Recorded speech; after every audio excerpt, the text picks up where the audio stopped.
નમસ્કાર। આજ રોજ તારીખ 3/11 એટલે કે મારો લાડક વાયુપુત્ર જે છે તેનો 11મા વર્ષમાં પ્રવેશ અને જન્મદિવસ। તો સાર્થક સોલંકીના 11મા વર્ષમાં જન્મદિવસ નિમિત્તે હું ખૂબ શુભકામનાઓ પાઠવું છું મારા પરિવાર વતી। અને માં ખોડિયાર કુળદેવીની કૃપા સાર્થક સોલંકી ઉપર અવિરત વરસતી રહે। ધન ધાન્ય યશ વૈભવ માન કીર્તિ અને પરિવારનું નામ ના બનાવે તેવી શુભકામનાઓ સાથે સાર્થક સોલંકીના જન્મદિવસની ખૂબ શુભકામનાઓ। ખાસ કરીને મારા માટે 11મા વર્ષમાં જે સાર્થક સોલંકીનો પ્રવેશ છે તે ખૂબ જરૂરી છે, કેમ કે આજથી સાર્થક સોલંકી મારા સાથે પગથી પગ અને ડગથી ડગ મેળવીને ચાલશે, કેમ કે એક મિત્રતાનો જે મને અનુભવ જોઈએ છે, જે મિત્રતા મને જોઈએ છે એ સાર્થક સોલંકી મારો પુત્ર જે છે હવે પૂરી પાડશે।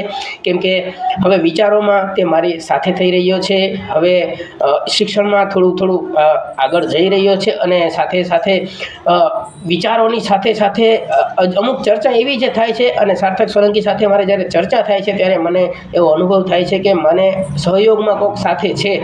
તો આ સહયોગ હવે સાર્થક સોલંકીનો મને મળતો રહે, માતાજીની કૃપા અવિરત વરસતી રહે તેવી શુભકામનાઓ સાથે એકવાર ફરીથી સાર્થક સોલંકી મારો લાડક વાયો જે પુત્ર છે તેને 11મા વર્ષમાં પ્રવેશમાં ખૂબ શુભકામનાઓ પાઠવું છું અને જન્મદિવસને એકવાર ફરીથી ખૂબ શુભકામનાઓ સાર્થક સોલંકીને।